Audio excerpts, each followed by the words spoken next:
when silver vanished from the city. It started with an absence so subtle that few noticed it at first.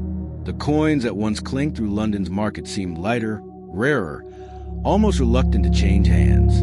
A quiet erosion was underway, and with every transaction, the city felt a faint tremor of something slipping beyond its grasp. London's financial world had always depended on the metal that backed its promises, but now those foundations were dissolving grain by grain.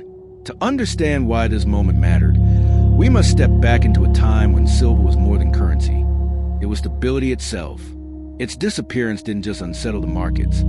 It exposed the fragility woven into the city's growing ambition. This shift mattered because London was changing. Trade was expanding.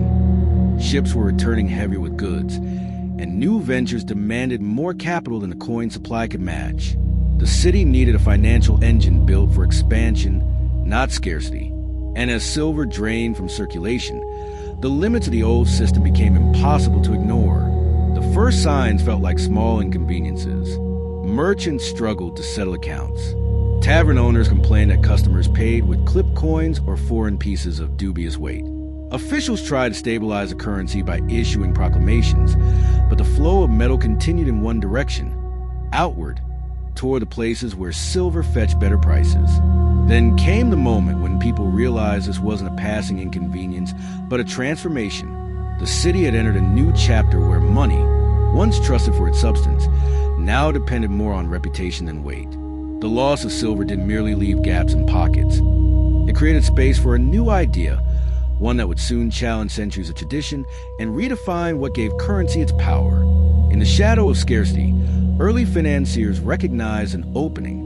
They sensed the possibility of a monetary system less constrained by the limits of metal. This realization arrived quietly, almost unnoticed, yet it carried profound implications. Because once the city understood that money could lose its substance without losing its influence, everything began to change. And beneath this shift, a deeper tension grew. The city was entering unfamiliar territory, where trust mattered more than metal, and promises carried a weight no mint could measure.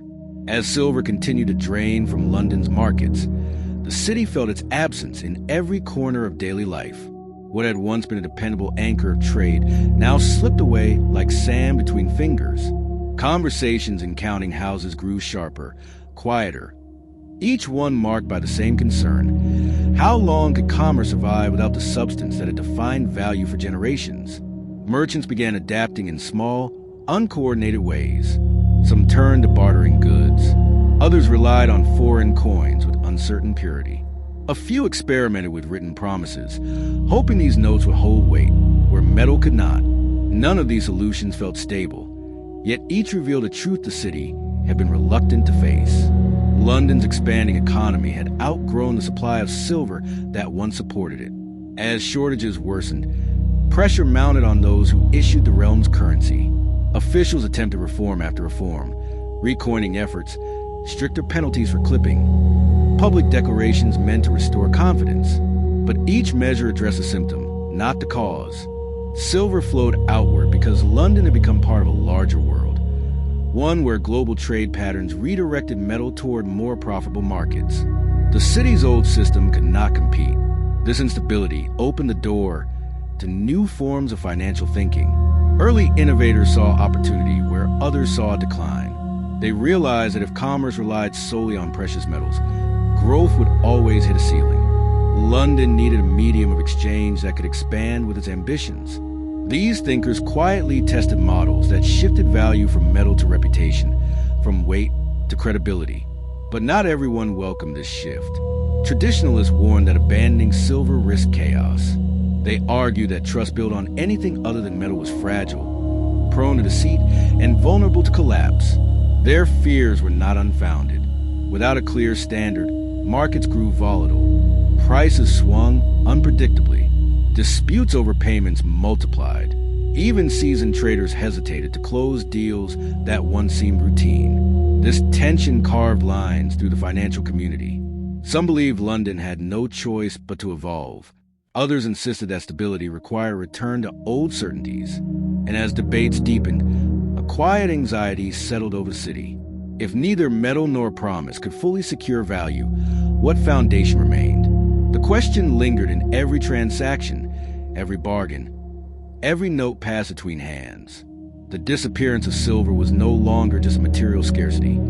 It was a challenge to the very identity of money. And soon, that challenge would collide with forces far larger than the city had anticipated.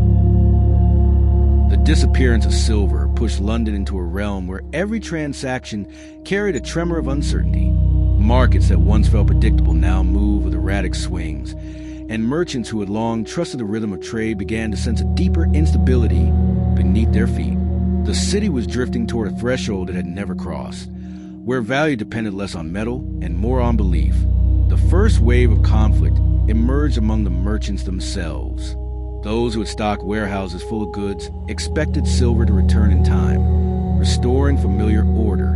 But others, the more restless thinkers, argued that waiting was a luxury the city could no longer afford. They urged the adoption of alternative instruments, credit notes, tallies, and agreements backed not by metal but by reputation. Their proposals sounded bold, even reckless, to ears accustomed to the weight of coin. Friction intensified as the divide widened. Old alliances strained under the pressure. Contracts that had once been straightforward now sparked arguments about valuation, timing, and trust. Some merchants demanded payment in foreign currency. Others refused, fearing exposure to unpredictable exchange rates. The city's economic heart, once unified by silver, was now fractured into competing visions of the future. Amid the turmoil, London's growing international role added another layer of complexity. Ships arrived from distant ports carrying goods worth fortunes, yet settlement of these trades required a stable medium of exchange, something London no longer possessed. Captains grew wary. Investors grew impatient. Each delayed payment echoed through networks of obligation, threatening to break chains of credit that stretched across continents. The crown, too, felt the strain. Wars, debts, and the cost of empire demanded resources far beyond what the treasury could supply. Ministers searched for ways to stabilize the currency, but each proposal clashed with competing interests. Should they debase the coinage to stretch the remaining silver further? Should they impose strict controls on foreign trade? Or should they embrace the untested world of paper promises that financiers whispered about behind closed doors? Every choice carried consequences. Every hesitancy deepened uncertainty. And in the midst of the debate, the public began to lose confidence.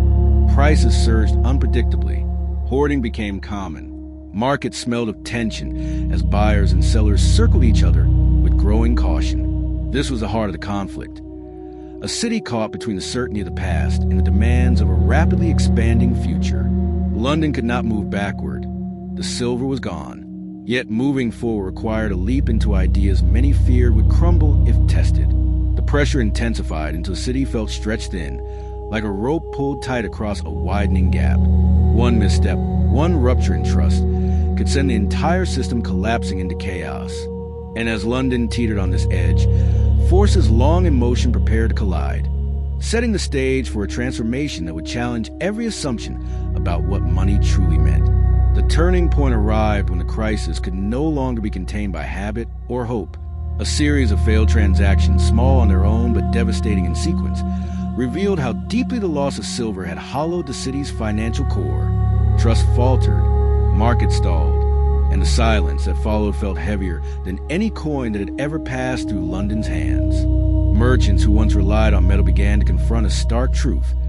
The city's future could not depend on a substance slipping constantly beyond its reach. The old system had reached its breaking point, and clinging to it meant surrendering growth, influence, and the very momentum that was shaping London into a global hub. Something new had to emerge, something capable of expanding as swiftly as the world around it. What followed was not a sudden revelation, but a gradual acceptance. Paper notes, credit instruments, and promises recorded rather than minted began filling the void left by silver. At first, these substitutes seemed fragile, mere symbols compared to the shine of metal.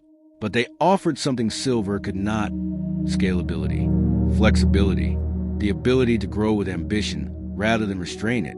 Early adopters took risks that others feared. They issued notes backed by reputation, not weight. They built networks of trust strong enough to serve as new foundations. And slowly, the city began to breathe again. Transactions resumed. Ships docked with confidence. Value moved not through the clink of coins, but through agreements shaped by human judgment and shared belief. By embracing this shift, London unlocked a transformation that would define its destiny. The city learned that money could be a system of relationships rather than a stockpile of metal, that value could expand alongside imagination. From this insight, modern finance began to take shape, grounded not in scarcity but in possibility. Yet the lesson endured. Every leap forward carries shadowed risks. Stability demands vigilance. Trust, once misplaced, can unravel everything. But innovation, when guided with care, can turn crisis into opportunity. Sometimes the smallest shift in perspective becomes the beginning of a new future.